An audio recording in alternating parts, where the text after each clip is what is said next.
Hey everyone ମୁଁ ଆଶା କରିବି ଆପଣମାନେ ସମସ୍ତେ ଭଲରେ ଅଛନ୍ତି। ବିଟକଏନ୍ର ଚାର୍ଟ ଆନାଲିସିସ୍ କରିବା। ୟେସ୍, କ୍ରିପ୍ଟୋ କରେନ୍ସି ଉପରେ ଏଇଟା ଆମର ଡେଡିକେଟେଡ୍ ଚ୍ୟାନେଲ୍ ଯେଉଁଠି ଆପଣମାନଙ୍କୁ ରେଗୁଲାର କ୍ରିପ୍ଟୋ କରେନ୍ସିଜ୍ ଉପରେ ନଲେଜ୍ ଦିଆଯାଉଛି। ମୁଁ ଆଶା କରିବି ଆପଣମାନେ ଭଲ ଭାବରେ ଏଇଟିକୁ ଶିଖିବାକୁ ଚେଷ୍ଟା କରୁଛନ୍ତି, ଭଲ ଭାବରେ ଏଠୁ କିଛି ଜାଣିବାକୁ ଚେଷ୍ଟା କରୁଛନ୍ତି। କାଲି ବି ଆନାଲିସିସ୍ କରିକି ଯାଇଥିଲି, ଆଜି ପାଇଁ କାଲି ପାଇଁ ପୁରା କ୍ଲିଅର ଥିଲା। 82-200 ଉପରେ ଆମେ ସଷ୍ଟେନ୍ କଲେ ଗୋଟେ ମୋମେଣ୍ଟମ୍ ଦେଖିବାକୁ ମିଳିବ, କାରଣ କାଲି ଆମେ ଅଲରେଡ଼ି ଏଠି ଗୋଟେ ପ୍ୟାଟର୍ନ ବ୍ରେକ୍ଆଉଟ୍ ଦେଇଥିଲେ। ସପୋର୍ଟ ଏଠି $80,000 ଅଛି। ଏସବୁ ଜିନିଷ ଡିସ୍କସନ୍ ହେଇଛି। ତ ଆପଣ ବି ଯେତେବେଳେ ଭିଡ଼ିଓ କ୍ଲିକ୍ କରିଛନ୍ତି, ଆପଣ ଶିଖିବେ କ'ଣ? ଆପଣ ଶିଖିବେ ଅଲ୍ଟିମେଟ୍ ପ୍ରାଇସ୍ ଆକ୍ସନ୍ ଷ୍ଟ୍ରାଟେଜି। ଯେଉଁ ଷ୍ଟ୍ରାଟେଜି ଶିଖିବା ଦ୍ୱାରା ଜଣେ ଟ୍ରେଡର ବହୁତ ଭଲ ଭାବରେ କାମ କରିପାରିବ, କିନ୍ତୁ ବହୁତ କମ୍ ଲୋକ ସେଟାକୁ ଶିଖିବାକୁ ଚେଷ୍ଟା କରନ୍ତି।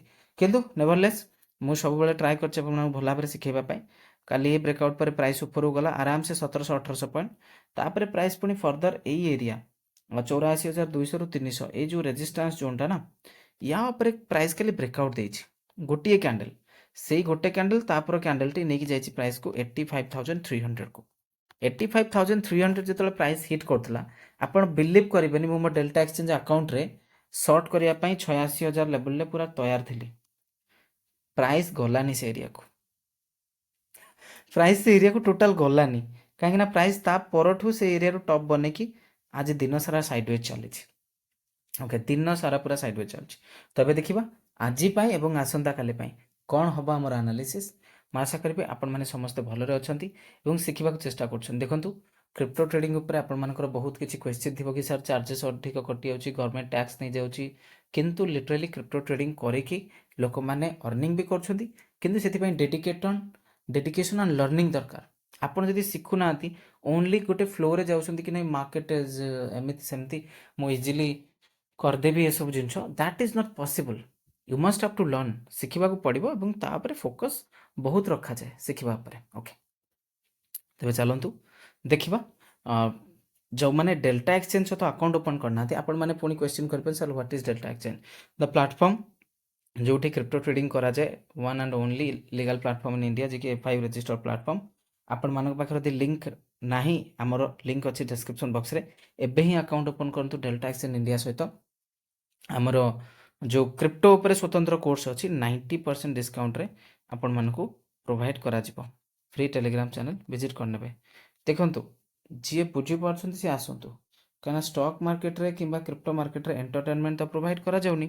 ତ ଯେଉଁମାନେ ଶିଖିବାକୁ ଚାହାନ୍ତି ସେମାନେ ସିରିୟସ୍ ଲର୍ଣ୍ଣର ଆସନ୍ତୁ। ଓକେ, ଏବେ ସିଚୁଏସନ୍ ଦେଖନ୍ତୁ। ଆପଣ ଗଲେ 85,000-85,200 ପାଖାପାଖି ହିଟ୍ କଲେ, ପୁଣି ତଳକୁ ପଳାଇ ଆସିଲେ। ତ ବର୍ତ୍ତମାନ ସେଇ ଏରିଆଟା ରେଜିଷ୍ଟାନ୍ସ। ପ୍ରାଇସ୍ ଯଦି ଚାହିଁଲା ଅଚାନକ ସେଠିକୁ ଉଠୁଛି ଏବଂ ତାପରେ ସଷ୍ଟେନ୍ କରି ଉପରକୁ ଯାଉଛି, ସେଇଟା ଗୋଟେ ବାଟ ଅଛି। ବର୍ତ୍ତମାନ ଏଠି ଗୋଟେ ନିୟରଲି ସପୋର୍ଟଟିଏ ବନିଛି 83,600 ପାଖାପାଖି। 83,600 ତଳେ ଆମେ ଯଦି ସଷ୍ଟେନ୍ କରୁଛେ, ଲାଗୁଛି ଗୋଟେ ଡିକ୍ଲାଇନ୍ 400-500-600 ପଏଣ୍ଟର ଆସିପାରେ। ତ ଯଦି ଆମେ ଉପରକୁ ଯାଉଛେ କ'ଣ ହେବ? ଏଠି ଗୋଟେ ଅଲରେଡ଼ି ବ୍ରେକ୍ଆଉଟ୍ ହେଇଯାଇଛି। ଓକେ, ତ ବ୍ରେକ୍ଆଉଟ୍ ହେଲା ପରେ ପ୍ରାଇସ୍ ଉପରକୁ ଯାଇକି ନିଜ ଜୋନ୍କୁ ରିଟେଷ୍ଟ କରୁଛି। ପ୍ରାଇସ୍ ଯଦି ନିଜ ଜୋନ୍କୁ ରିଟେଷ୍ଟ କରିକି ତଳୁ ଖସି ଯାଉଛି, ତାହେଲେ 83,600 ତଳେ ଆମକୁ ଗୋଟେ ଡିକ୍ଲାଇନ୍ ଦେଖିବାକୁ ମିଳିବ। ପ୍ରାଇସ୍ ଯଦି ୟାକୁ ବ୍ରେକ୍ଆଉଟ୍ ଦେଇଛି ବୋଲି ୟାକୁ ରିଟେଷ୍ଟ କରିକି ଫର୍ଦର ଉପରକୁ ଯାଉଛି, ତାହେଲେ 85,200 ପାଖାପାଖି ଯେଉଁ ଲେଭେଲ୍ ଅଛି, ତାପରେ ପ୍ରାଇସ୍ ସଷ୍ଟେନ୍ କଲେ ଉପରକୁ ଯିବା ପାଇଁ ଟ୍ରାଏ କରିବ। Ultimate support is 80,000। ଠିକ୍ ଠାକ୍ ରିକଭରି ପ୍ରାଇସ୍ କରିଛି, ଏଇଟା ମୁଁ କହି ରଖିବାକୁ ଚାହିଁବି। ଆଉ ଗୋଟିଏ କଥା, ଆପଣମାନେ ଯେଉଁମାନେ ଶିଖୁଛନ୍ତି ସେମାନେ ନିହାତି ଫୋକସ୍ କରିବା ଦରକାର ୱାନ୍ ଆଣ୍ଡ ଓନ୍ଲି ପଏଣ୍ଟ ଉପରେ, ଗୋଟେ ପଏଣ୍ଟ ଉପରେ। That point is very clear, that କି ଫାଷ୍ଟ ଚାର୍ଟ କ'ଣ ଜାଣିବା ଦରକାର, ତାପରେ ଚାର୍ଟର ଆନାଲିସିସ୍, ତାପରେ ଚାର୍ଟ ପ୍ରେଜେଣ୍ଟେସନ୍ ନିଜେ କରିପାରିବା ଦରକାର, ତାପରେ ଆପଣ ଟ୍ରେଡ୍ ନେବା ପାଇଁ ଯୋଗ୍ୟ। ଆଉ ଭାଇ ଏମିତି ମାନେ ଖାଲି ଭାବିଦେଲେ ହେଇଯିବ କି crypto trading? Crypto trading is not that easy. Okay, so opportunity ଆମ ତରଫରୁ ଦିଆଯାଉଛି, ଆମ ଟିମ୍ ତରଫରୁ। ଯିଏ ଡେଲ୍ଟା ଏକ୍ସଚେଞ୍ଜ ସହିତ ଆକାଉଣ୍ଟ ଓପନ୍ କରିବେ, ମନେ ରଖନ୍ତୁ ଆମ ଲିଙ୍କ୍ ଥ୍ରୋରେ, ଲିଙ୍କ୍ ଅଛି ଡେସ୍କ୍ରିପ୍ସନ୍ ବକ୍ସରେ, ସେମାନଙ୍କୁ ହିଁ ଆମର ଯେଉଁ ସ୍ପେସିଫିକ୍ କୋର୍ସରେ 90% ଡିସ୍କାଉଣ୍ଟ ମିଳିବ, ଯେଉଁଠିକି ଚାର୍ଟଠୁ ନେଇକି ଗୋଟେ ଆଲଗୋ ସେଟଅପ୍ ସବୁ କିଛି ଶିଖାଯାଉଛି ଆପଣମାନଙ୍କୁ। ଏଇ ଥିଲା ଆନାଲିସିସ୍। ଆଇ ହୋପ୍ ଆପଣମାନେ ଭଲ ଭାବେ ଶିଖିଲେ। Thank you so much for watching.